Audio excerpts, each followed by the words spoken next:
Hello there everyone, Mark3 and welcome to a little thingy called Stardeus.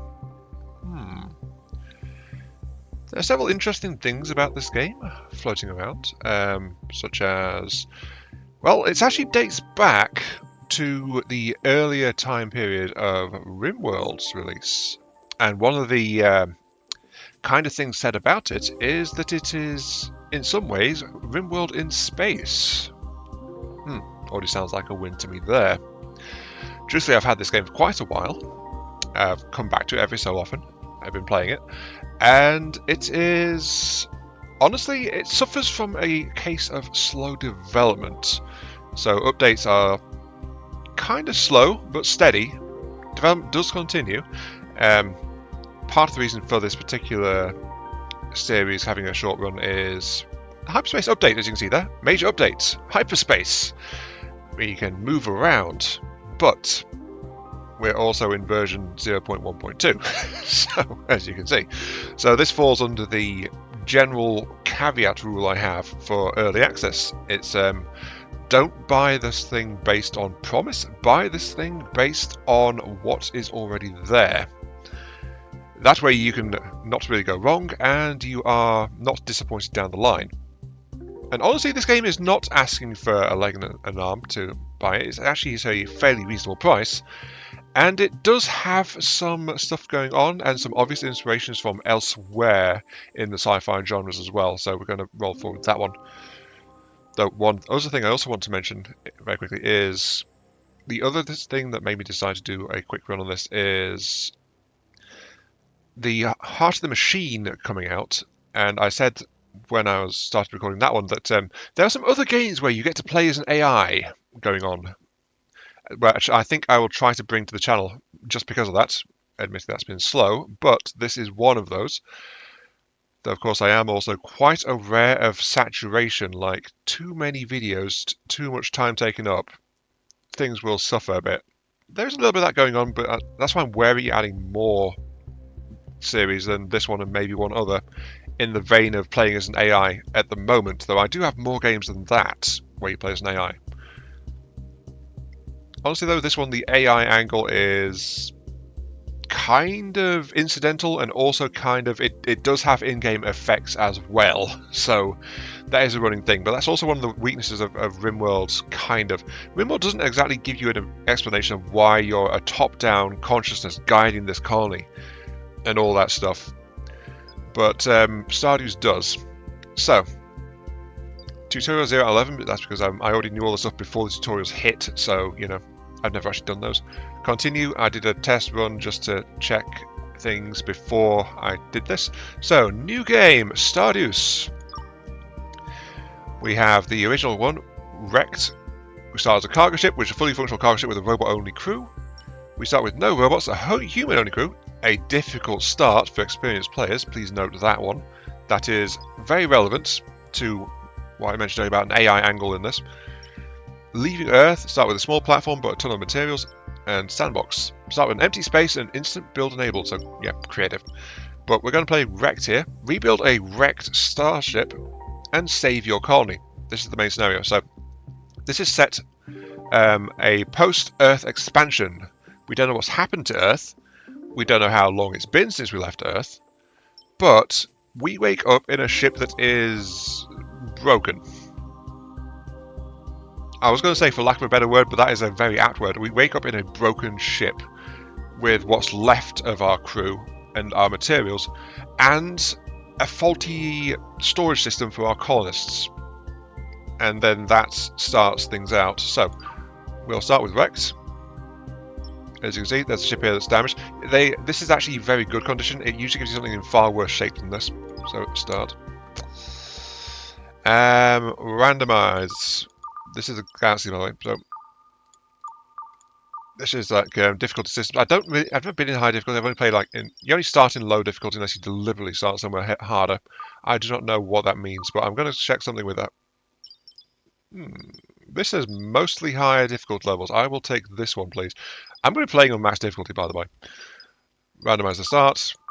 It tends to go for things like 20% or lower, like 0, I've got very little, which is actually in the appropriate area. I guess we can. Let's go for a second now. Let's start in the 0%. Let's start with a nice baby start, shall we? Yes. Little baby start. Oh, I never actually looked at these. It does actually tell you the number of deposits in the world. Very little of the top deposits. Deposits, by the way, are not infinite. They are finite to a certain degree. So, continue.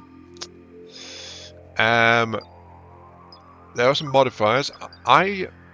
One thing that I don't quite like about this particular update is it actually went and reduced the ship size, which is, I think, is this one.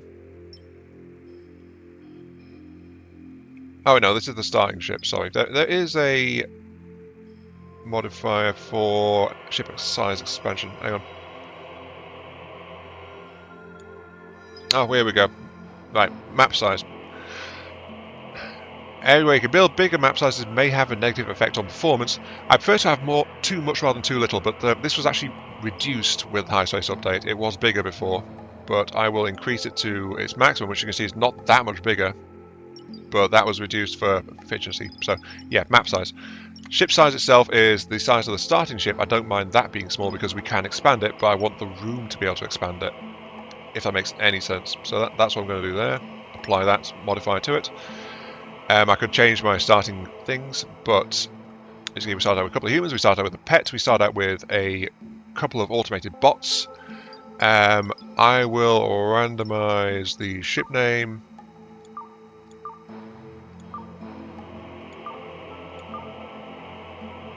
Actually, you know what? Let's do this. This is Ionian Starliner. Yes, we are a commercial colony venture, which has had a few issues. Ionian Starliner. And then this one is the seed used to generate the original ship. This is not the ship we start with. This is what the original before whatever happened to it happened. So as we randomize it, basically we just keep on going. Actually, what happens if I put YouTube into this? We ran a... That looks a bit like the YouTube play icon. Okay. No. Honestly, this doesn't matter too much, but I'm just looking for something that might be an interesting shape. That was a Star Trek ship tonight for the moment. But a blocky ship isn't necessarily better. Let's go with this one, sure. Looks nice and aerodynamic, sure.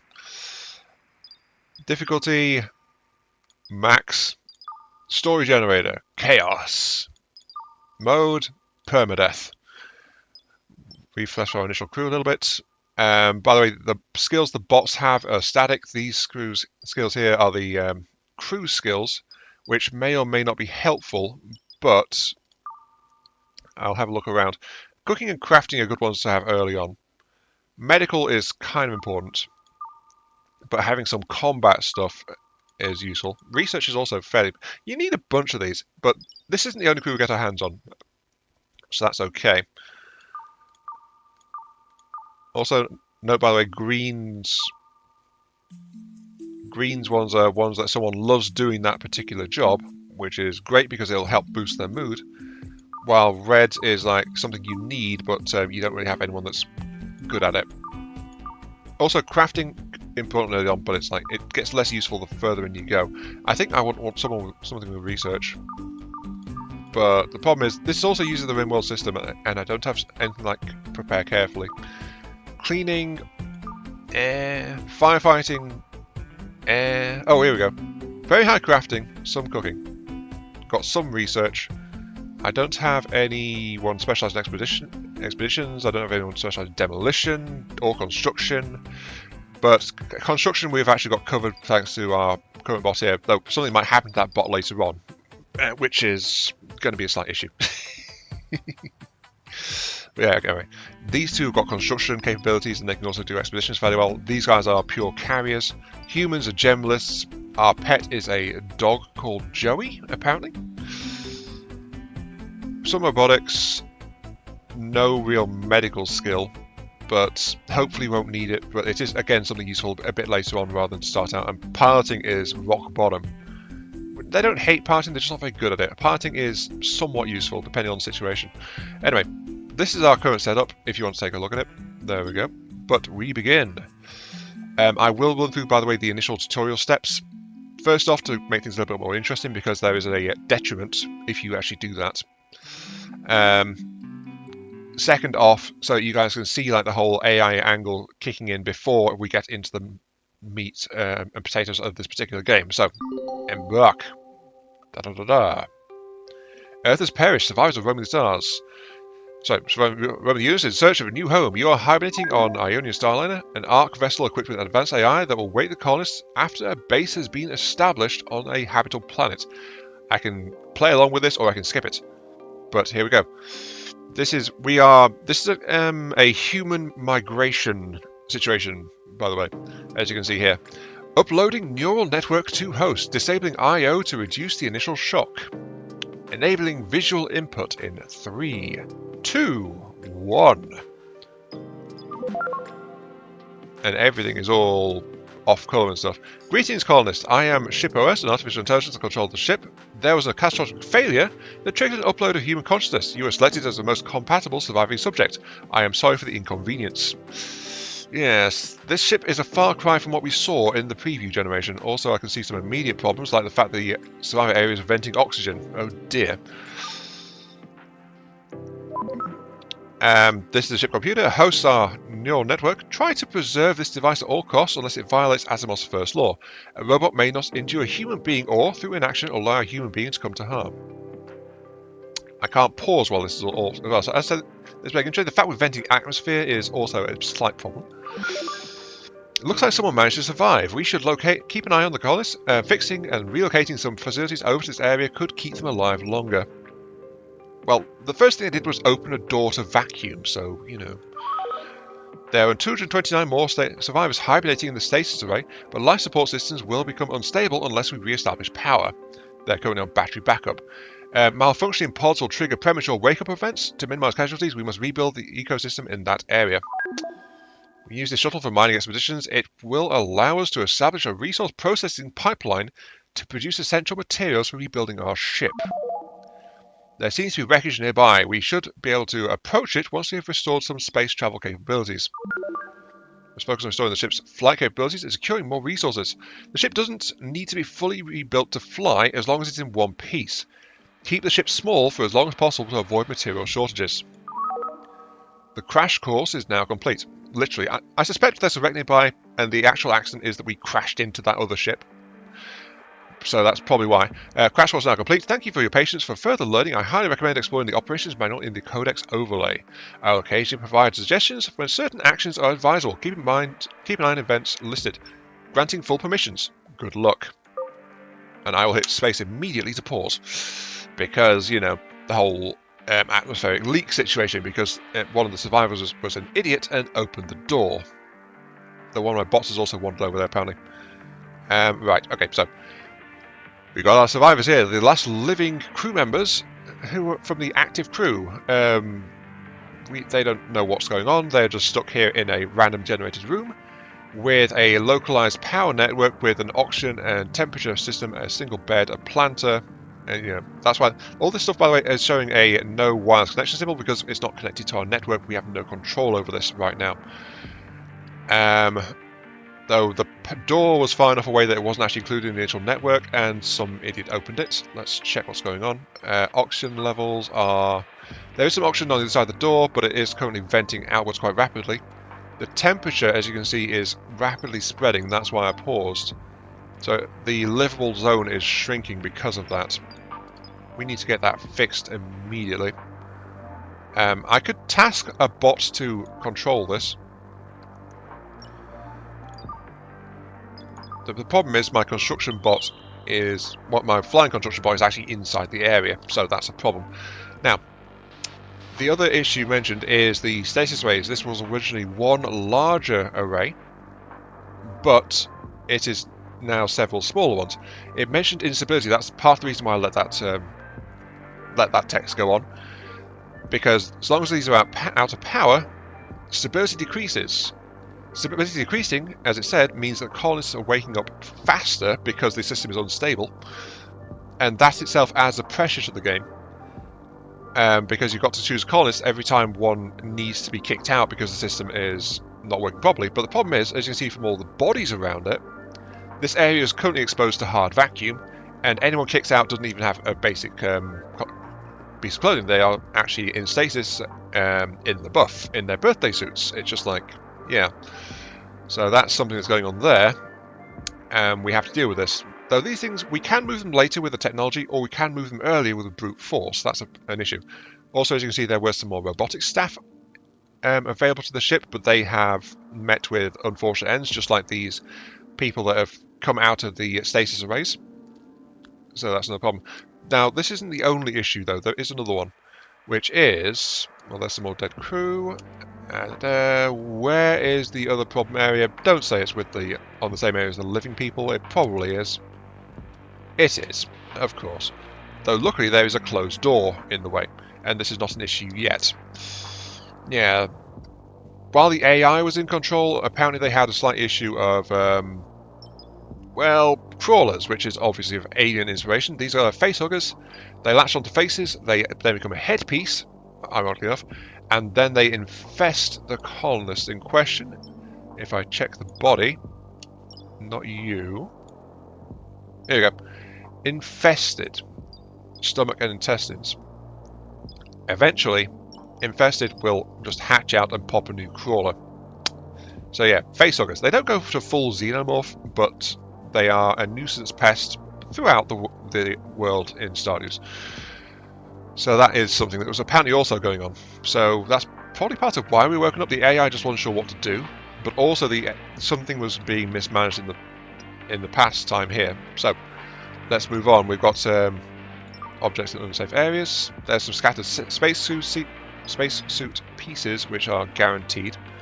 There's also spattered equipment, like there's disconnected solar panels, there's some disconnected engines, disconnected workbench, and of course, because Rimworld era, as I mentioned, the game does come with a table and chairs as a guaranteed spawn somewhere within the surviving section of the ship, but they are in poor condition and they can't be used. But I would be very surprised if the game doesn't have a debuff saying 8 without a table. I'm pretty sure it has that, for obvious reasons. Anyway, there's some more equipment and things to move around, but for now... Oh, we have a mini cell. Not that useful in and of itself, but that's a base component. For now, I need to connect things up. So, electricity. Our power lines also serve double duty as signal transmitters. And right now I want to be able to connect to this. Notice, by the way, this signal range, we start with a limited connector, which has the best possible range, but the fewest possible links. But it'll be enough to connect to the initial survivor area, at the very least. I will place it here. You can put it on the outer edge of the grid it marks, and that will still connect properly. So I'll put one there. And those two are all I need to connect back to my main computer. The main computer also needs to connect to the stasis arrays to prevent further degradation of the system. I might unplug them and allow them to degrade further later, depending on how things go, or if people think I should let them do that. Let me know, by the way, if you want me to allow these things to kick out colonies more regularly. But bear in mind that will cause a problem with... well, more people means we have to have the resources to actually feed and house them. So that's a slight issue there. That door's unpowered, but unpowered doors can be opened. They're just slow, and they aren't under my control, so they don't close automatically. That's why that other door over there is a problem. I'm not connected to it. It's not under power, so it stays open or closed depending on what was done to it. But when I connect, the AI will close doors automatically. Just those 3 initial connections should be enough for now. I just demolished this wall here to let my track-based construction bot get through. Yep, that was opening that door very slowly, and then off it goes. And that door is aside to Wally. I don't want Wally doing that. I want Wally doing stuff like this one. But the bots can't build, but they are ferrying materials to allow things to be built. So that's starting. It's starting. Very good. You are through. Okay, first power connection. It is going to be to the stasis array. I'll connect to that, so this is now on. Connect. And then, worth bearing in mind that this is actually now running on a battery. And that battery there. So, I need to do something about that. Now, my basic power source is those solar panels, which are great because, you know, renewable, and they don't consume anything, which is the important part. Why do I say consume something? Well, this matter reactor is our basic part. We actually power our stuff via molecular conversion. So we break down a existing material, and then that is used to feed all of our systems. Also, there should be a dead power connector somewhere. There it is. Another guaranteed spawn that. A dead floor socket, which is, well, not dead, disconnected. It's kind of damaged, but it's a 32. However, it pays for that by being the shortest possible range of all available connectors, but it's a great one to have in your initial area. So I will do that. There we go. Because there's a lot of machinery I want to build around this area. I'll actually connect the battery to that and disconnect it from the long range connection. Thank you. And then we've got to wait for the power source to come on. Okay, that relay is now in place. Connect. Okay, that one has also been finished. Connect. We can stop the venting of atmosphere. Connect to the area and connect to this. Notice, by the way, I have actually gone off the rails rather significantly. I have not been... I'll connect that airlock as well, because someone might go through that and... Well, actually, it's an airlock. Actually, I should connect that, because without power, it doesn't block atmosphere. Right. There's also a DIS module down there, too. Anyway, there are quests available. Provide a basic charging station. So, there is still some hand-holding here. You get rewards in the form of research material to help out, and some space books, effectively.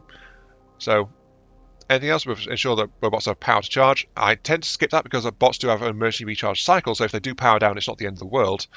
It's just that they go idle for a day or so. But we do have to take care of our bots because, you know, I almost said rots, no, bots.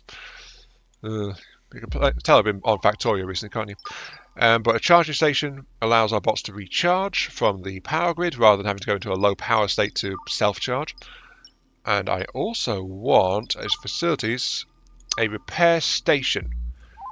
This will allow bots to come here for automated repairs. Okay, currently producing 20 kilowatts. Peak consumption is over 80%, therefore recommend to build more. So there's an automatic warning that kicks in if our peak consumption gets too high.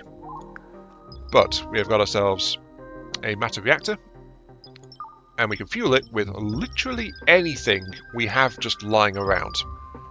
Now bear in mind, yes, this is power, but it's consuming our basic construction materials and supplies to generate the power. So it's like you want to use something that's really plentiful, honestly. But each one also has its own rated output. So 840 power output for a titanium plate, 520 for a steel plate. Water is worth 300, glass is worth 410, and so on. So everything can be thrown into the matter converters, but the actual efficiency depends on what you throw in. Some things are better than others. Titanium plates, we can't really ready do that, but steel plates, this ship's frame is overwhelmingly steel, so that is a great one to start out with. I run my ship on steel plates, it starts converting it into power, which in turn will start charging the batteries. And there are the all-important facilities for that. Okay, there are some other things. Notice that I am going out of order quite a bit. That's because I am, as I said, I played this game a bunch before. I kind of know what I'm doing. I will produce a shower. I'll produce a shower unit in here. And a toilet. The game doesn't tell you to do this for quite a while, by the way. But because I'm also on max difficulty, I don't really want to leave things to chance, you know? Also a treadmill, which, by the way, does generate a little bit of power. It's got some power generators built into it, so when they're using it, they generate power. But it actually is my only form of relaxation right now as well, so that's why that's important. But I also need to start moving things around. Let's connect this vent as well to the power grid. Sure. This mini planter is just going to grow some wheat. And then I'll also tell it to relocate and I'll put it into here. Yeah, you have to unpause for quests to trigger, but there we go. That was quest complete, got some basic resources. But I also need to move things around as well, and I like to do this at ASAP, really. Like, I'm going to move this thing in here. Things like the tables, that workbench. The workbench, the bots can actually use this if they've got manipulators to craft stuff, but the humans can use it too. But I'm going to, of course, priority is get the table and chairs. So my normal order of play is get the power back online and establish control to prevent things like that door being left open, causing a problem, and then just relocate everything. Okay, that was a hint that popped up. If you build or place something on top of a piece of debris, it automatically gets moved, preferably to a storage, but if there's no storage, it just gets moved out of the way to a nearby spot. So that's all good to go. Surely good. Yeah. Anyway, I guess just to mention the AI thing being a constant factor in play. And that's because every colonist and their traits actually has an interaction with the fact we're an AI. Let's go here now. So AI alignment as a core value it's so important. It's not even on a sub menu, it's on the base menu.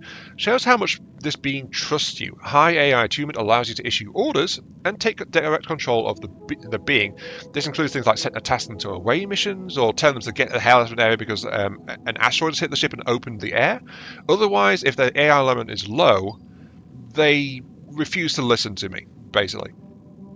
And well, I'm surprised we've got someone starting out with high AI alignment, but this is also affected by things like how well I'm looking after the needy meat bags that are living in my body and stuff like that. I'm very surprised these guys have good AI alignment considering they've just been through a major incident. Though I also don't know how responsible the AI before it uploaded me actually was for that. So, there are things to consider there. I do not know.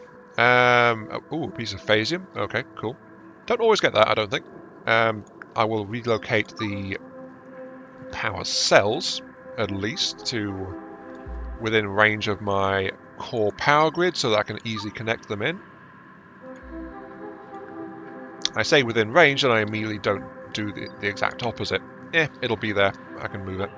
Also, there's a piece of computing equipment over here which I want, so I'll move this one also into the area. I'll just move you there. The shuttle, I can't really move because I think... No, shuttle I can move. There's another sleeping pod over there. Sleeping pod, by the way, even though this stuff is damaged and so it's in poor quality, it's the sleeping pod is the best quality beds you get because it's also an isolation booth. It allows you to... It allows the colonists to have some freedom and stuff like that, some isolation from the outside world, which is flat out beneficial for them. Though, as you saw, there's also a regular bed just knocking around as well. That's also usually something that spawns. Particle collector. I will relocate this to near the stasis arrays, I guess. It needs to be mounted on a flat panel, but it's also a stereo, so it needs to be mounted on an external walkway. But this allows us to get a trickle of a resource type, but the power cost scales depending on which resource we ask it to collect. So it allows us to get us some material we might not otherwise have our hands on.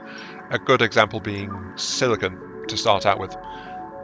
Because silicon into silicon wafers is quite important. We can also use it to get like iron ore, copper ore, stuff like that. Right, it does take its sweet time to get it, honestly. So anything else I want to move around right now? There was, of course, the engines over there. There's usually more solar panels, but I only found... I say I found two of them, but there is a third one up there as well. I should just be using the search function, honestly. What was it? O? No. I? No, that's not it. There is a search function here somewhere, but I allows me to track what exactly I have in terms of items completely. There are some things I want to find in here which the quest will ask me to do, one of which is the reactor efficiency upgrade. Actually, that doesn't need moving. But I will install you in this one. That's a later quest, by the way. So again, I'm going slightly out of order here, but this efficiency upgrade means that I get more power out of it for the material used. So, spares my material burn. I'll also go ahead and... I was starting too early, but I didn't do this. Objects in unsafe zones. As I mentioned, there are spacesuit pieces around the place, and there is a task to relocate them to where the crew can actually get at them and use them. Note, by the way, that this is not... Each one is not a full set. As you can see, there are helmets, there are bodysuits. So you need a helmet and bodysuit to have a functional spacesuit, and then the crew member can actually go out into the space or vacuum areas. And that's all okay. Something to bear in mind, though, is... crew in general get a massive debuff for seeing anyone that's seeing bodies, Okay, this guy's infested. So I'm going to actually take a moment to relocate my bodies somewhere so far out of the way that the colonists have no chance of getting at them. And I'm going to very deliberately try to avoid the crew getting view of bodies because, if they have a break, like in Rimworld, then they can have a psychotic break, they can go around doing bad stuff, and it's not very helpful. One of the more helpful ones, actually, in this one is a deconstruction binge, where they go around breaking stuff, because there's a bunch of stuff here that I can't actually build. So if they break something I can't build, then that could be a problem. I'm also very deliberately checking because, that infestation stat I mentioned earlier. Anyway, yeah, give me a second and I'll get all that sorted out. Okay. We got the bodies sorted for the most part, with the exception of the crawlers. But in themselves, those are not actually dangerous, as far as I'm aware. I might as well just shift them down here to get them out of the way.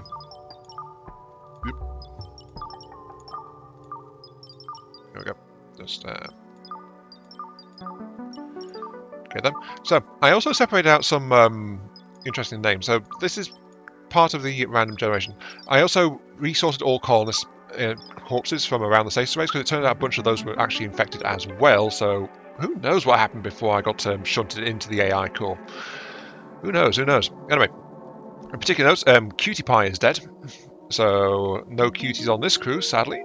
But yeah, nor Cutie Pie Peters is gone. Also, I've noted among the infected, the punks are dead. Eve, the first female to ever exist, is also dead. And Fury is dead. So as a soulless machine, I can no longer feel rage, apparently, because, yeah, it's official right there. Fury is dead. Okay. Also, I have one of each bot type here that I'm aware of in the game. So we got the hovering construction/assistant bots. We've got our tracked construction maintenance bots. We've got our cargo hauler bot, and we've got a dead cleaning bot who apparently is nameless, so not named. I'll also take this moment to, as you saw from me looking in earlier, bodies have things, but there are also options here to remove and replace things. So we can actually get augmetics in this game. Cybernetics is entirely an option. Artificial organs and things are also entirely an option. As is flat out butchery and ghoulish behavior of quote unquote donation organs. So that's also something that can happen. Like, we can harvest this stuff, and then if it's good enough quality, we can reinstall them into people that need them. So that's something I plan to do later on when we get there. Though worth noting, by the way, is the fact that it needs medical skill. And medical skill is not something that bots have access to. You need a human mind for that. So there's something there that people won't be too happy doing, like operating on people. But yeah, well, operating on dead people, I should probably say. Similar situation for the bots. The bots can be monkeyed around with a bit to try and sort things out, like there's different manipulators, different core parts, stuff like that. We can get more of that stuff later on, I believe, though I've not really dug that far into it. Though something else worth noting, by the way, is you can extract and preserve human brains. And then there is actually a machine powered by a rare material, which allows you to transfer minds to and from biological and physical formats, either into blanks or overriding what was there before. So we could put a machine intelligence into a human body, or we could put a human intelligence into machine bodies. The problem is, well, if you put humans into machines, they tend to go crazy slowly, I think, because they still have needs for things like recreation and stuff like that, but the machine body isn't capable of doing such things. So, yeah, it causes problems. But yeah, but those things are a factor. Apparently, I don't count for that because I'm in the central AI core. I can probably simulate anything that I need to keep me sane, ish. There are some limitations that kick in later on that, but yeah. Anyway, moving on. Got the body sorted out. I've got the solar panel sorted out. I found the missing one. It was actually in the middle of this lot over here, so it blended in with the floor tiles for me, so I didn't spot it. What do I want to do next? Well, I should probably start with the actual quest lines and stuff, which is research consumes datoids that are produced in the datoid harvester and stored in datoid loader. They are also produced in the research bench, which needs people, but that is for more advanced types. Also, they're the basic datoids we got from earlier. With how I'm arranging this, I'll relocate this to there. And computing datoid loader. Control that. So data is loaded in, and then you use that to effectively buy research. So this is represents the effort and study materials to go into getting a particular research. There we go. That's online. Those datoids are now loaded in. Very good. And as you can see, there is a limited storage in how much this can actually hold on to. So that's why. Well, the fact it consumes materials as well is also why you don't want to be randomly producing datoids that you don't need, so it's best to throttle datoid production. I'm getting slightly ahead of myself. Establish research. Goal 1 of 4 completes. Build and connect. Have done. What's my next task? Oh, I have done that. It's just not doing anything. Oh wait, no, I need to do the harvester. Okay, yeah, sorry. The harvester is the production unit. It will produce the datoid types that can be automated. Can I connect that while it's not built? No, it has to be built first. Okay. There is something, by the way, you can get later on which allows it to power grids to auto-connect, which is sometimes useful because sometimes malfunctions and damage cause reconnection issues. Actually, I had a thought. I'll connect that. Done. Start producing basic datoids. I will do that. New order. Production. I want to produce basic datoids. And I want your targets to be... let's keep it at 50. So this will make basic datoids until there's 50 basic datoids, and then it'll stop. Now, the thing I mentioned is something we should take care of, which is repair work. So, obviously, the ship is somewhat damaged. I know, it's a bit of a reach that, but yeah, hear me out here. I'm fairly sure the ship is somewhat damaged, and so we should probably do things about it. Wear and tear can cause damage over time, but broken stuff also tends to not work properly and has a chance of having a breakdown of some kind, like equipment can short circuit or catch fire, or floor tiles can flat out collapse if they're left alone for too long, stuff like that. So we're going to start repairing everything that's busted, and there is actually a task to do this later, but I'm getting onto it now just to get ahead of the curve. As you can see, it only reveals like within a certain range of your viewpoint, but that is more of a visual limitation. A particular concern, of course, is that floor socket I brought over, as we saw when I grabbed it. It is pretty badly damaged, and it's also fairly important, as are floor sections and things like that. I will also, if I go into my basic structure tab, get a door and install a new door here along with a basic wall. Why? Because I want to turn this into an internal area for, well, to head off potential disasters later, honestly, because that's a thing that can happen. There's a lot of disasters that could potentially breach walls, and since I'm in max difficulty and chaos mode, better safe than sorry, honestly. These open floor grids will keep this entire area vented to space, and therefore cooling won't be an issue for my central core over here. But for now, I want to seal this so we don't have a drop pod land and crush my computer.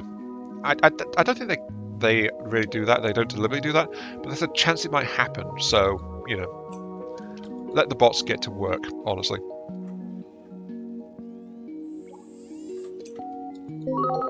There we go. I got some basic datoids and I got a tech datoid. And you haven't accepted a quest, that's fine. Show quest, thank you. So I've got 2 now. Connect to the cyber area. So this is where, if I'd followed the default things, I would have done that. But the fact they opened their door means I connected as fast as possible. Though normally I do connect as fast as possible anyway. And this game, it doesn't care if you do things early, by the way. There's only a few things, like if it tells you to produce X of a certain thing, you have to produce that thing, and then it counts it. It doesn't count anything you produced previously. But things like this, like connect to the survivors area, accept it, and immediately completed, as you can see. So merge our electricity grids to the ones in the survivor area, allow us to take control of their devices. This is true. It includes their power plant, actually. I didn't do that. Since you don't have to have that over there, I'd like to move the power plant over to a central location. So I'm just going to yank that power grid out. Not the grid. Yank the power plant out. I'll also hook up the treadmill. I'll hook up the production system there as well, because we need that. In the brief cuts, there was a warning saying we're low on transistors, which is a base material for, you know, just stuff in general. Actually, you know what? I'll hook up the harvester, and I'll tell it, move out of the way, please. Yep, all windows are draggable. If they're in the way, just move it. And as you can see, power demand. Oh, we can actually get. I don't even know what you use Dark Matter for either. Required for quantum datoids. Yeah, this game, if you expand the tooltips, it's very good at telling you things if you're looking for stuff. So, I think for now I'll just... we've not got much silicon. I'll tell it to just get silicon. 17 kilowatts. It's on the low end, but it's still a bit for our existing power grid to be coping with. So let that do that. Let's continue with our quest. Another one. Provide hygiene facilities. You may recall we've already done that one.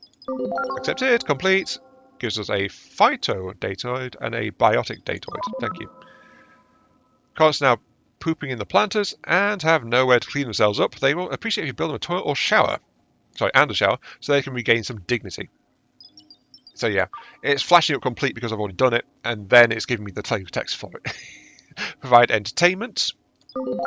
Quest completed. Human colony needs entertainment to maintain their mental health. Let's provide facilities. And that was that treadmill I built, so that's complete there. Now this one is going to linger for a while. Dispose of the infected bodies. Some fallen colonists are infected with alien parasites. No, you don't say. It's almost like there were face huggers around the place. Their bodies should be disposed of immediately. You can check if a dead colonist is infected by examining conditions in the UI. Already did. I already showed you where that is.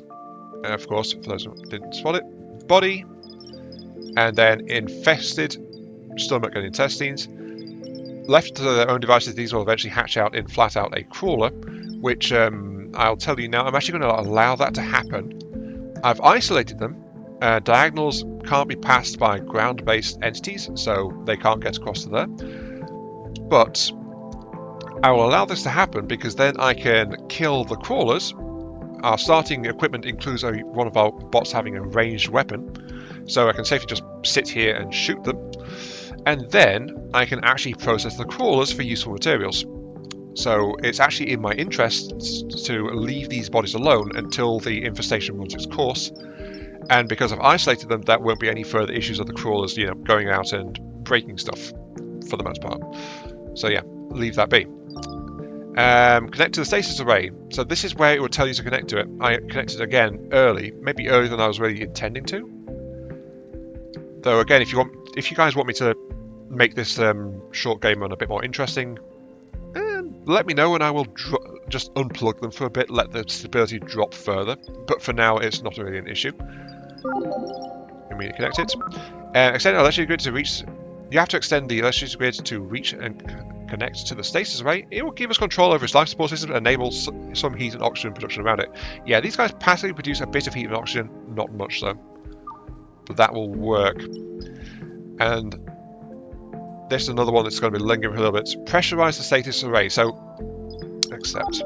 To ensure safety of colonists, the area around the status array must be fully enclosed, airtight, and insulated. This is also very true. They can self-pressurize to a certain extent, but we don't have airlocks, so any open doors will vent stuff, of course. Also, there's the fact, like, if they get disconnected, they stop generating that stuff passively. And also, any colonist that pops out will, of course, be in the vacuum of space, which is why they were surrounded by bodies when we woke up. So, yeah. That's that one. But it's also like you've got to hit not just the pressure, you've also got to hit a survival temperature around these things as well, and that's a bit of an issue sometimes. Now, last one is establish production. We've not completed this one either. Eventually run out of materials, therefore must establish ways to produce them. Okay. Which is, it says build and connect a crafting station, but you actually start with a crafting station in a damaged state, as you saw. Research, assembly and assembly, you start with that research as well. I'm guessing some scenarios it don't start with that, but we've got that. And then we need to start production of gears. So this is one that was, I mentioned, like, I think this is about get X amount. But we can set these tasks. There's no limit of like one per. We can set as many as we want. It's just they get less efficient as we've got things. Also, knife, basic melee weapon made out of steel plate and wood. We want gears though, which is just made out of steel plate, and there's also copper wire coming from copper plates. We have a stock of that, but we will eventually want our particle collector working on copper to cope with that. But for now, gears. Notice these also have associated power costs for being in operation. I want to maintain. Let's maintain 20 gears for the moment. We can change these later. There we go. And then here's one I mentioned before. Output, produce 5 gears. Now gears though, they actually produce lots of 5 anyway. So that's okay. And we have to wait for someone to go and do that. Either a person will or a bot will. Now the problem is our land-based bot has to do the production, but he can't get over here. He, she, they, it, whichever you prefer. So our colonist Howard is doing the production. And there it is. We've made some new gears. Now provide a repair station.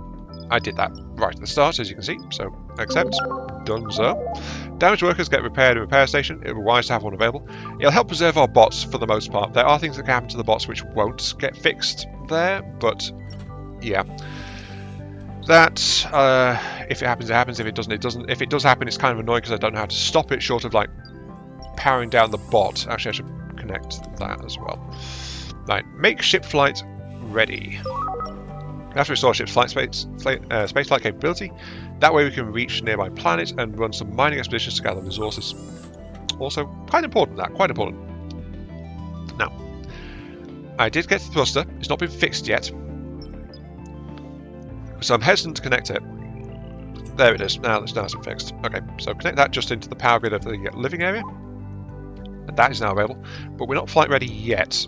For two reasons. First off, we need a navigation console.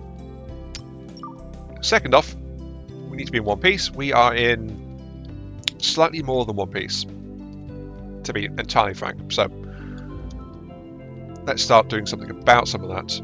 I'll click on the floor and dragging. It deletes the wall on top automatically if I do that, so that's just there. But there are some earlier texts I want to get regardless of this.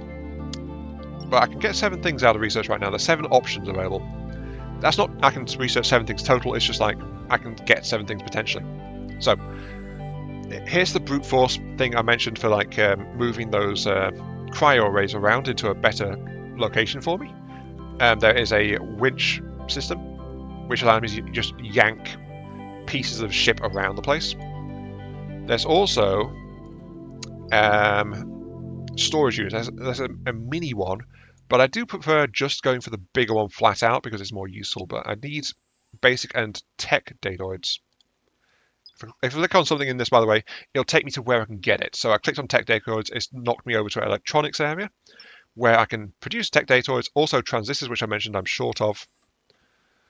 And as you can see here, required for building 49 things and for crafting 26 different items. That's a very fundamental thing there. I will unlock you. And that has now drastically cut my available options for research. To the point where I'm not even sure I can research anything else. No, I can't. Yeah, so that took up all my basic datoids.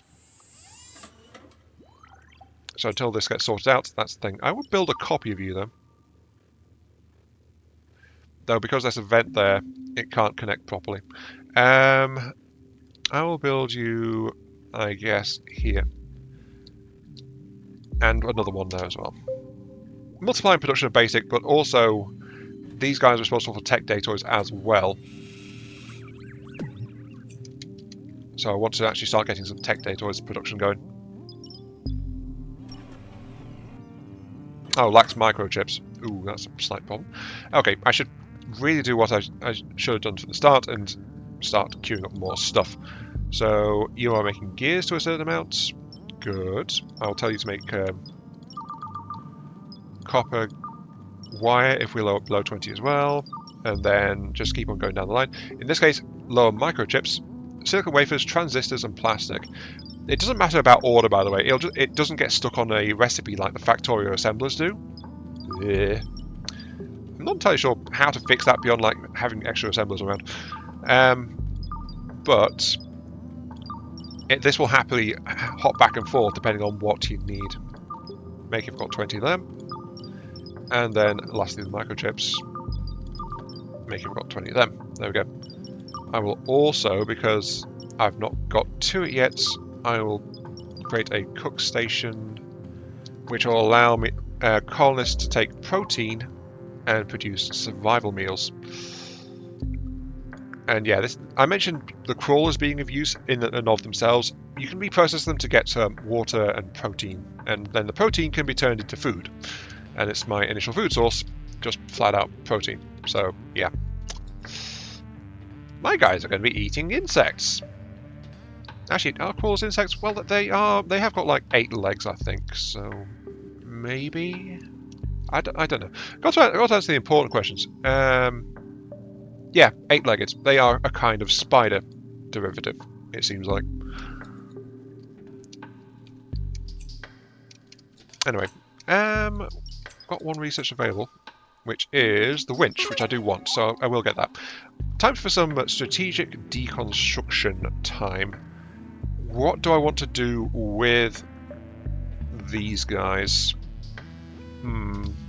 Better question, what do I want to do with the rest of the ship overall?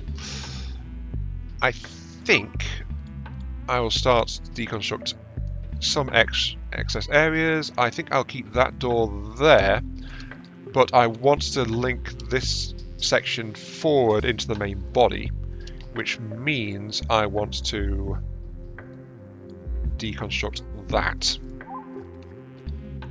I also need a mounting point for the winch hook to connect to, which I will do here. Now, the way the winch works, the winch base and the winch hook will go towards each other. It does this by moving the section of ship grid around, and the bigger ship grid stays in place, the smaller grid is what gets moved. In this case, this rear section is arguably maybe slightly bigger than this section, though actually there's a connection down there. So no, this one would still be heavier, maybe, I'm not sure. But since I only want this section here, I'm cutting the rest of it off so I can just move this section here. Same principle can be used to move around the stasis arrays or even my central core if I wanted to, which I don't, honestly, because, you know, vaguely important that. But I can use it to brute force shuffle around these because they don't need physical connection to this. As long as they're within the transmission range, I can move stuff around without any problem. If I move things outside range, as you saw when I moved the other power generator, then there's a slight issue of, you know, of the connections being lost. I'll move that power conduit slightly because I want to move the door slightly. Build that there, and build the wall there. But it can be useful for getting these things together into a much more manageable situation for how I want to have it shaped. And I'm thinking of having these guys, until I can directly move them more conveniently, I'm going to bash them all together and then pressurize the entire lot. and hope that the entire area doesn't catch fire, because that's something that can happen. So, yeah. I don't know. You can tell I'm being very careful with my fellow sleeping colonists, can't you? Also, I could free up some transition things by rebuilding these floor tiles and things that I don't intend to really use or keep. That's a bit of a longer project because, well, the bots have to go and tear things up. But also there are some reinforced floors and things around as well, which I can't replace at the moment. But something like this will also free up things like glass from glass floors and stuff like that too. So it's like, you know, it can be worth doing. And I think I will, just to free up some materials. I'll leave those corner pieces in place because they don't really matter over much in the scheme of things. Also, this is flat out busy work at this point. It's not as important, so that's why I've not done anything like this until now. Because it diverts the bots. If I'd just done this from the get-go, it would have distracted them from things that needed attention more urgently, like, you know, the whole power connection fiasco and stuff like that. I say fiasco, but it's not really. It wasn't really a problem. I did fix it without any trouble. It's just like, you know, it was a situation. It needed attention. It got attention. That's it.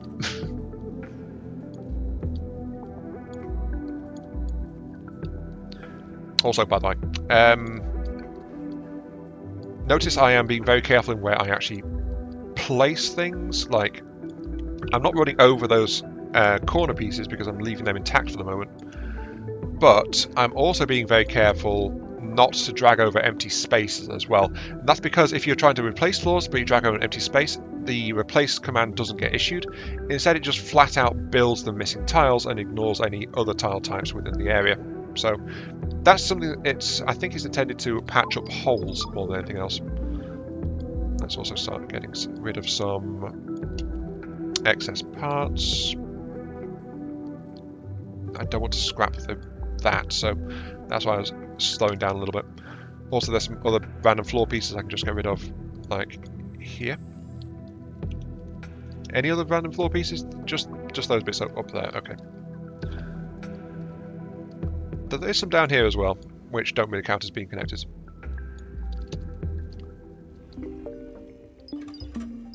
Oh, we just had a connector malfunction. Which was...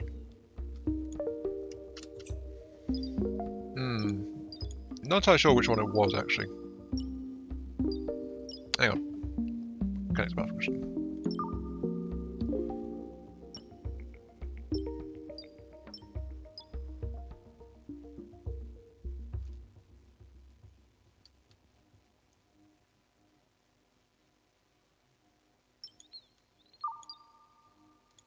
Okay, yeah, so something major happened there. Floor sockets. Oh, it lost connection down here.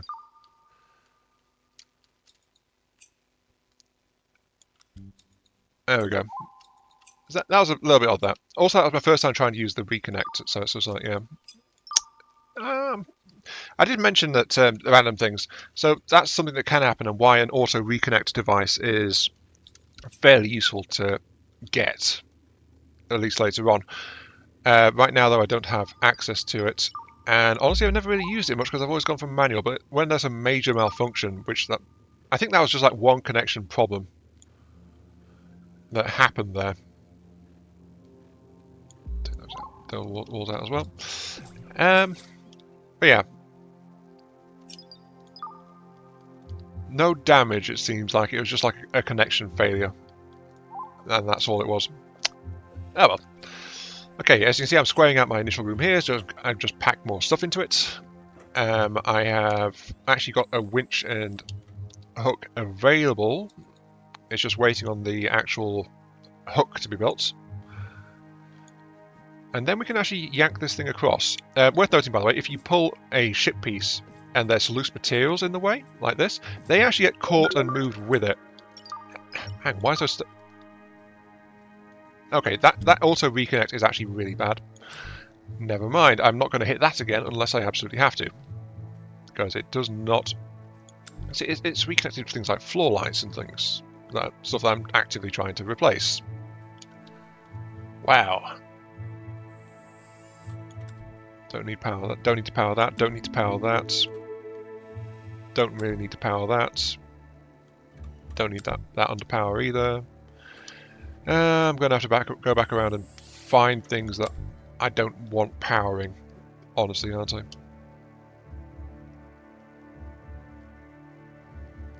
Like see, this one's repowered some idle doors and things. So yeah, I'm going to avoid that auto reconnect button and just figure out what got disconnected. Mind you, it was interesting that it actually depowered one of the stasis arrays, which is honestly odd because the nearby connector actually had spare connections. It's a bit strange. But remember, this is in early access, so, you know. Then again, the AI is sometimes just a bit flat out dumb. It just didn't know what it was doing. In other news, the actual stuff is almost ready. I've got things reconnecting. All fine and dandy so far. But more importantly, I've also got research, so I can go for storage. Also worth noting, by the way, is actually a full search function in here. And there it is, storage. Unlock. And I need flight, which is under space travel. There it is, bridges. Oh no, I've already got that. I don't need fusion propulsion yet because that's the next step, and it's fine for intra-system transit. In system transit, all I need is my existing thruster. So, facilities, storage. Originally, there was just the bigger 2000. Then this one is actually a more recent addition. This 500 one. It's a 4x4 500, which is like 125 per tile. While this 2000 is something like 212 per tile. But it's flat out bigger. It's also a 3x3, so it's a bit more bulky as well. But it's like that's fine. But this will allow my haulage bots or anything that can use hauling to start stashing all of these spare materials. They can't store everything. Like they can't store corpses. They can't store these mini cells. A few other bits and pieces. But all the base materials can get stashed away and tidied up. And so they're not drifting in the void. Because one thing is, if there's stuff that's loose and we start moving the ship in the void, if it's stuff like this, it'll get caught by the section of the ship because it'll move that way towards the rear of the ship. It'll get caught, but if it's stuff like this, it'll just get left out the back and we'll lose it. So, you know. But anyway, the winch is now powered. I will reel in. That anchor is in reach, 22 meters away. I did mention before, there's actually a range limit on these, but reel in, it thinks about it, and then yoink. That was interesting. It actually broke the floors in the connection area. That's the first time I've seen that happening. I think it's because it didn't have a solid connection, so it started to break off the corner pieces as it went through. I guess. But that's how we're able to move sections of the ship around. I think for convenience, I will actually just go ahead and reel in this other piece here rather than breaking it down, just in the interest of ease of movement. We can actually just we can break it down later if we are so inclined.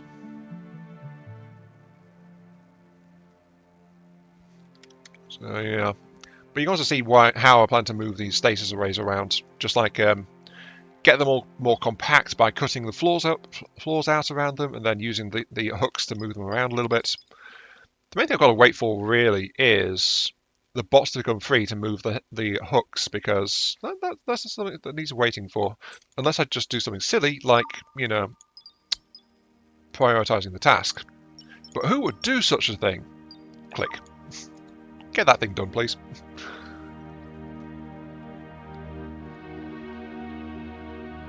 Thank you. Or we can actually take it a step further. We can deliberately assign a task to something that has AI response. So we could take, we could select the task and then tell it, hey, assign it to this particular entity, and it'll override their existing task. So that's something else that can be done if you've got AI control. If you don't, then good luck, basically, because they'll just ignore you, and so you have to try and find other ways to get them to do your bidding. Also hold those specifically in, please, and get those as well, please. But yeah, you can see how we can start to move the ship around a little bit. I will go for just getting you sorted out a little bit. Yeah. Let's do that. Oh, a bit of a whoopsie. Apparently I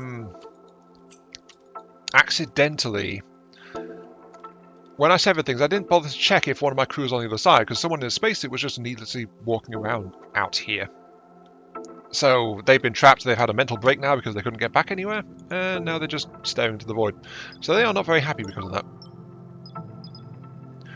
So, he's in a very dirty area, he's bored, no shower, ate raw food, soiled themselves, oh ouch, no toilet, ate without a table. I had a no toilet warning, so I thought, okay, I'll build an extra toilet just in case, because it shouldn't have happened with one toilet with only 2 colonists, so it shouldn't have happened. And there it is, I ate without a table. But apparently he was stuck up here for a while, so my bad on that one. He now has access to the area he needs to get to, so that's fine. I'm also starting to make requisite cuts in and around the stasis arrays to get them moved around a little bit. Actually, the question becomes then... Actually, no, I will arrange them into the configuration I've made the cuts to get. Just because... Well, why not? And then we'll see where it goes from there. I'm also actively going around deconstructing anything that needs a power connection, just to get that all removed. Oh, we need to cut that bit there, of course, yeah. But that should allow me to move the 2 free-floating ones once this bit here gets sorted out. I also need to move you. And yeah, then we can move the hook in, and we can start to nudge around our stasis arrays.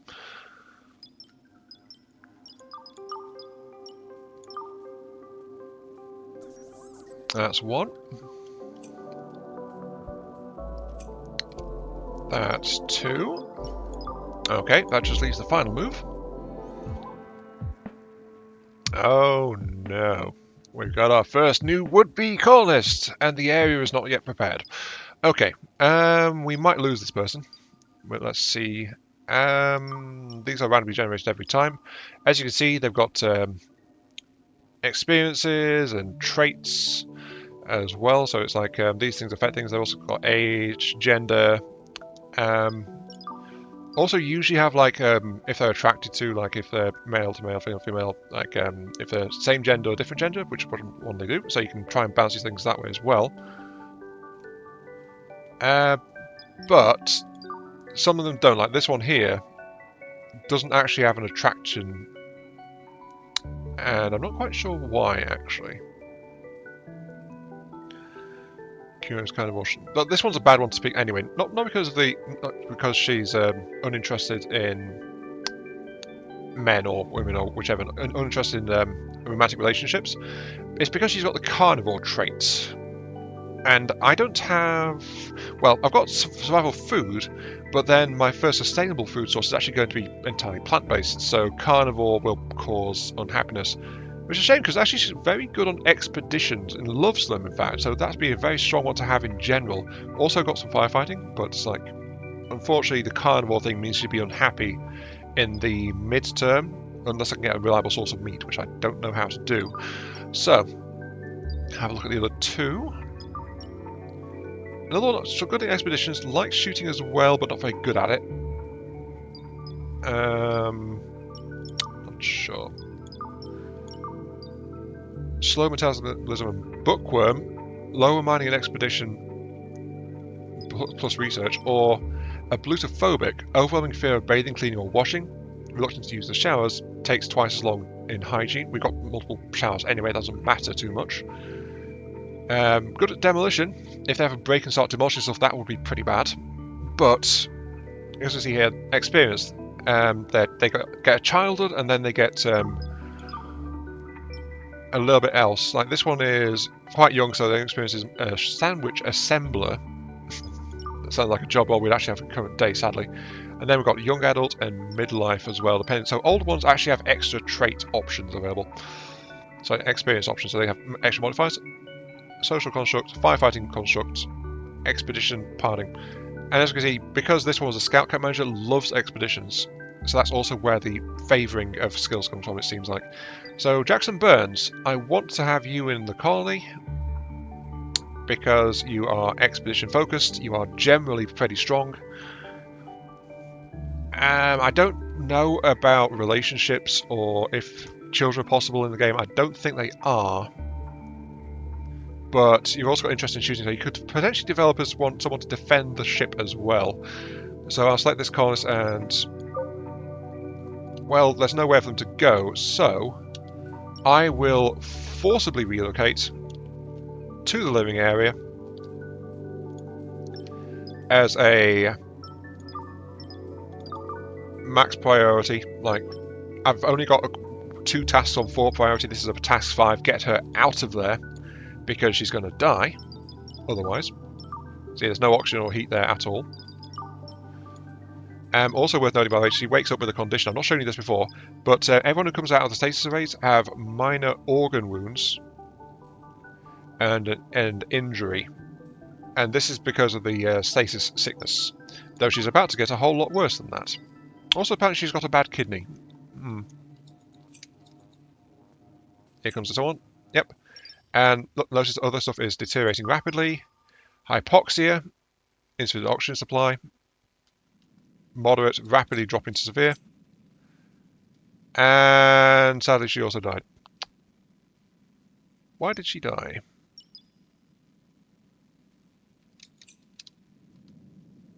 No, she's incapacitated. Okay, she was about to die due to moderate hypoxia and severe hypothermia, which is about to hit critical. Organ wound. So a bunch of stuff got sorted out. Lighter wounds will heal over time. The question is, how light are her wounds at this point?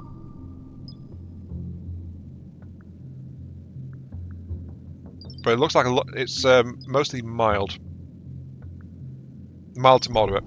Okay, she should survive. Now that I've got her in place.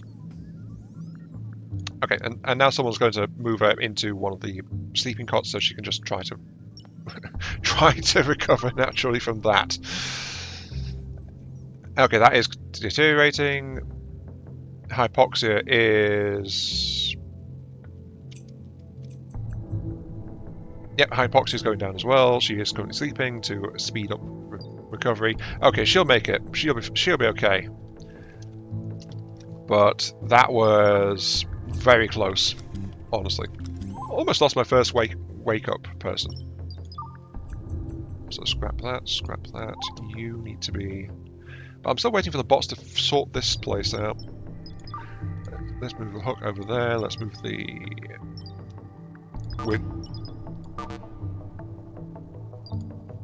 can't move it? Okay. Oh, because it's already been moved. Right. Also, in the interests of our new arrival, I researched clothing storage. So we've got a steel cabinet and a regular cabinet going in, which will allow it to store like space uniforms and also regular clothing. And I checked the bodies I've got lying around, and there are some clothing on them, which I've ordered stripped off. So we will get some clothing for our new colonists as well. They won't be just be stuck without any clothing whatsoever. But we've only got 2 pieces of spare clothing. So any more colonists than that, we're going to need to have a source for it. Okay, that's just been relocated. We're almost ready for the final move of this guy. Which will be... I'm looking for the, of course, the doors. Which I will install in line here. And then, of course, I'll just seal this area up and we'll be good to go. Pop. In fact, now that has been made, reel in. I also moved the power connection for this area, so it's just there to maintain power link while we do that. And that's it. That's all disconnected sections of the ship taken care of. We are almost ready to move. I'll go ahead and deconstruct those now and proceed to seal in the entire area. Which will then go like that. 1, 2, 1. I'm leaving 1 grid extra. Yes, it means that this area will be hard to pressurize, but I'm also being aware that this is currently the exterior of my ship, and so I'm being careful about it. I will move this link here.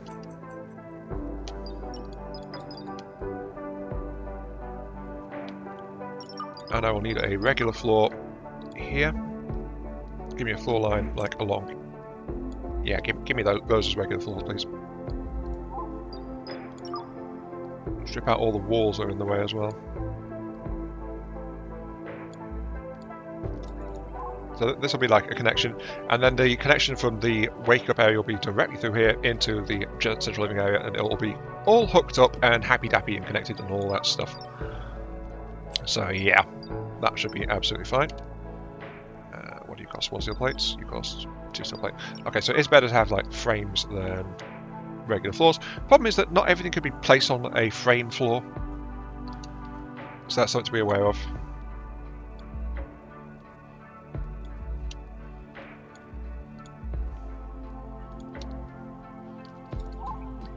These are other preparations I'm starting to try and make.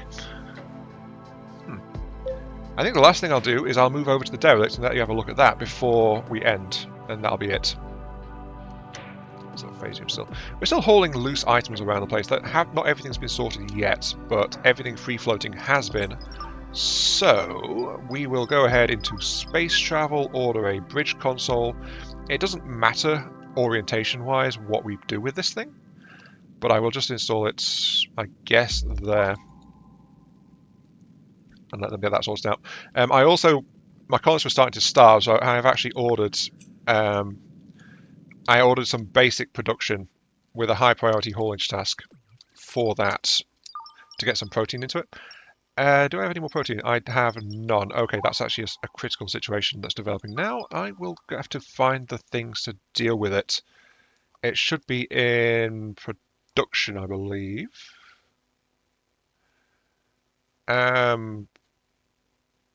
No, it's not the recycler. I need the organic disassembly thingamajig. It's around somewhere. There's the robot version.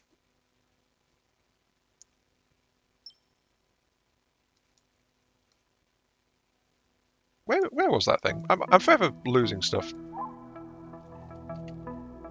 Ah, that's why I couldn't find it. It was already researched. Okay. Right, that means production nutrient extractor. Now, remember what I said about colonists liking seeing bodies, in particular human bodies. So for now, this thing is going to be off by its lonesome, just down there. I will produce a connector to link it to the power grid, because, you know, we need to do that.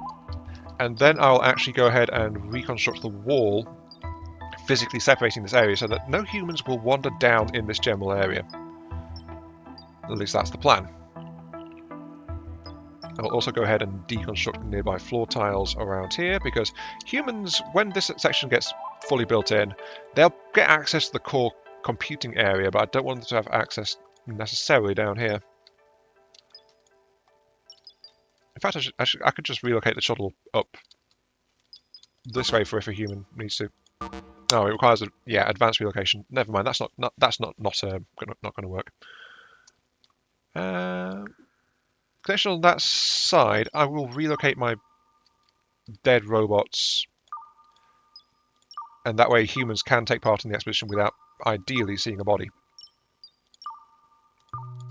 Actually, I can just reel this entire section. Too bad I've already scrapped the reel. Oh well. No, Joey!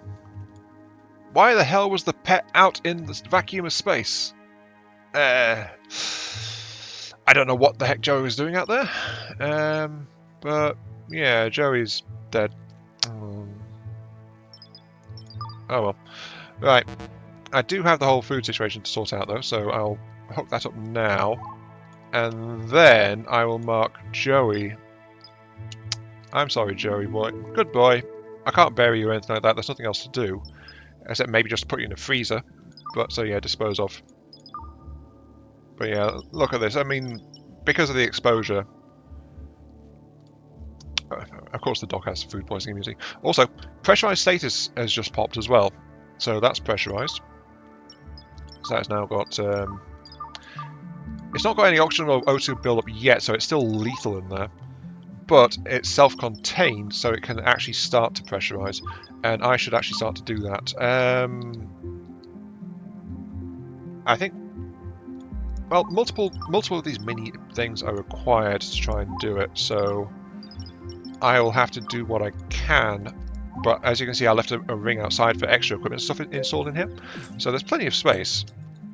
And Joey will be the inaugural reprocessing subject of our reprocessing efforts, so yeah. Also, as you can see, I've sealed in this area as well, so this now counts as internal space.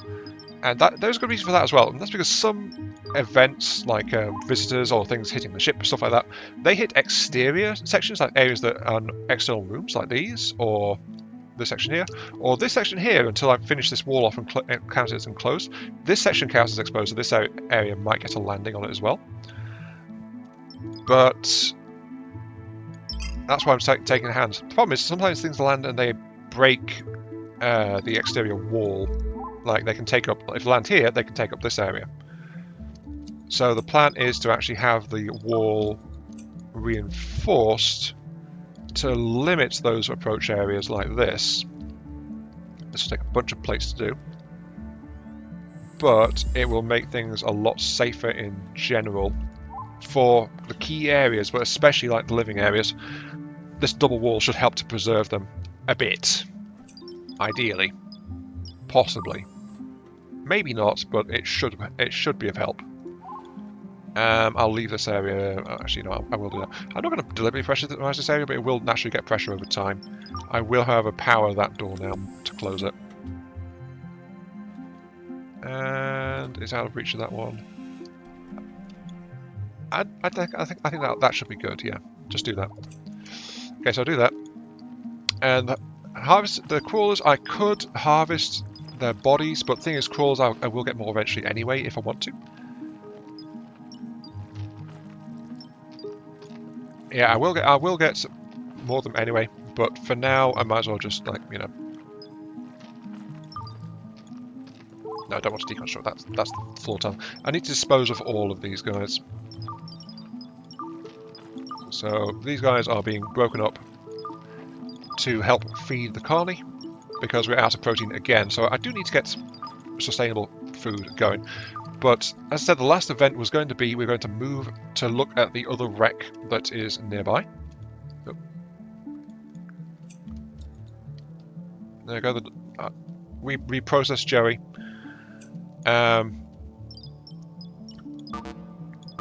Nameless is currently buried, so I'll move Nameless there. Move you there.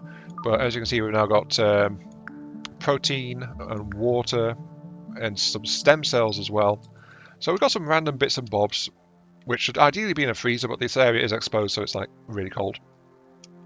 But yeah, that's where our protein is going to be coming from.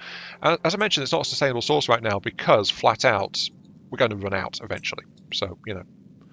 But at least people will not be dying of starvation so long as we've got crawler bodies to feed them to. And we might actually switch to... it's not long pork because it's not like raw, it's actually fully processed into just raw protein. So it's like a meat patty kind of situation.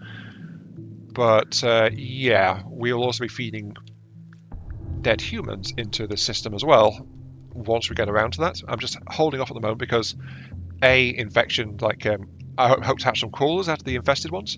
And I also hope to harvest some intact body parts off them if I can. Just for the future, for if people get hurt, because if they get hurt and it affects their speed, mobility, manipulation abilities, that kind of thing, it's not ideal. So I want to try and head that off if possible. But there you go. Ship is now flight ready. new quests available.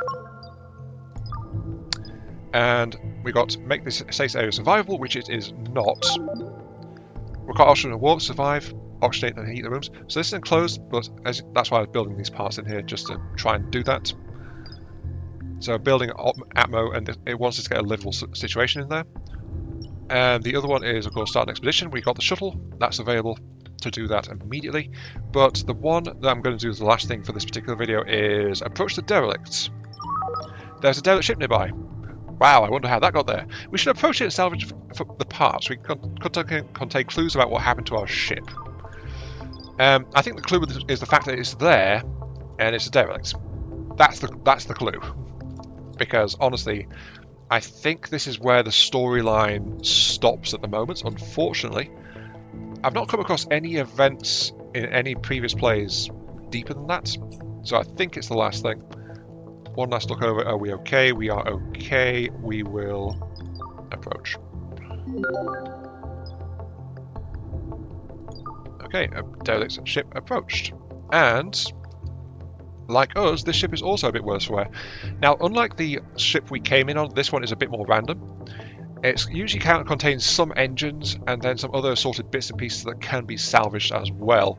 In this case, we've got 4 engines, one of which is damaged, so that's on the higher end. We've got a tombstone in the model of a ship computer core. Okay, so that's like a marker. We've got a badly damaged toilet. We don't really need. Sorry, that badly damaged shower. We don't need that really. A ghost statue.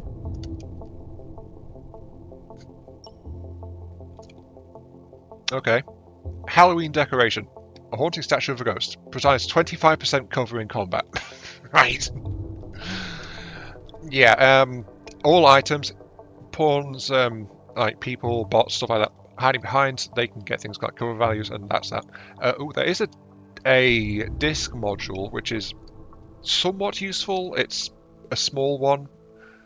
But yeah, there's not much here beyond the raw materials of the ship itself, so ultimately I'll break up the ship and the shower, and I'll relocate what's useful back into the my main body, and then that's what's going to happen to this derelict. But as I said, I'm not aware of any further events beyond this. So yeah, the tombstone. Let's put the tombstone by the nutrient extractor. I assume that sounds only fitting. You know, let's put the ghost. No, the ghost statue is a decoration. Let's put the decoration over in the living area, I suppose. Let's put it by the captain's console. Remind them why they do what they do. Yeah, it shall just look. It'll look over the captain's shoulder whenever we are flying somewhere. I'm sure they'll appreciate that no end. But yes, with that though, I'm afraid this is also the end of the episode because of the timing involved. So this has been Iron Mark III. Thank you all very much for watching. Hope you guys have enjoyed the show. Feel free to like, share, comment, subscribe, all that good stuff. It helps out me, helps the channel, gives you those virtual headbats I oh so crave. And I'll catch you all some other time. Let me know if you have any thoughts on this series, or things you want to see me try to do, like, as I said, mentioned earlier, like deliberately destabilize the cryo rays to increase the rate at which colonists are being thawed, or stuff like that. But yeah, this one's going to be a multi-episode series for sure. And other than that, I think we are done here. So, did I say the headbats thing? I think it is. Like, share, comment, subscribe, all the good stuff. Helps out me, helps the channel keeping those virtual headbats I oh so crave. And I'll catch you all some other time. Some other video, some other thingamajiggy, who knows. There is one other AI themed game where we play as an artificial intelligence, which will be coming to the channel. But this one, apart from that one, I'm not going to say for definite about others that are going to be arriving because of my current load of other series active at this particular moment in time. So yeah, see you all later. Also, listen to me. This is another game which falls under the category of games you can just piece out playing quite easily. It's a very chill time, this one. Unless something bad happens. which it probably will, considering we are, on max difficulty. I shouldn't have jinxed it, should I?